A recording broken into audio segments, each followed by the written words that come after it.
సూర్యాపేట జిల్లా మున్నగాల దగ్గర private travels bus బీభత్సం సృష్టించింది. ధాన్యం లోడుతో సూర్యాపేట మార్కెట్కు వెళ్తున్న ట్రాక్టర్ను ఇందిరానగర్ వద్ద గౌతమి ట్రావెల్స్ బస్సు వెనుక నుంచొచ్చి ఢీకొట్టింది.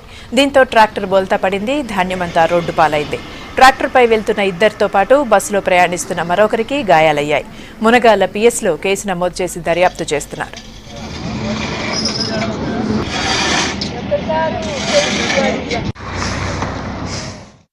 సమయంలో వెల్దన్ నుంచి గండుసారి అనే వ్యక్తి ఇక్కడ ట్రాక్టర్లో వడ్లను తీసుకొని సూర్యాపేట వెళ్తుంటే వెనక నుండి గౌతమి ఎక్స్ప్రెస్ అంటే ప్రైవేట్ వెహికల్ బస్సు వచ్చేసి ఇటీయడం వల్ల అక్కడ ఉన్న ట్రాక్టరు చెల్లతెదురై కింద పడి అందులో ఉన్న ముగ్గురు వాళ్ళ భార్య కొడుకు అతనికి కొన్ని గాయాలైనాయి. కాబట్టి వాళ్ళని అక్కడ నుంచి చికిత్స గురించి సూర్యాపేట హాస్పిటల్కు తరలించడం జరిగింది.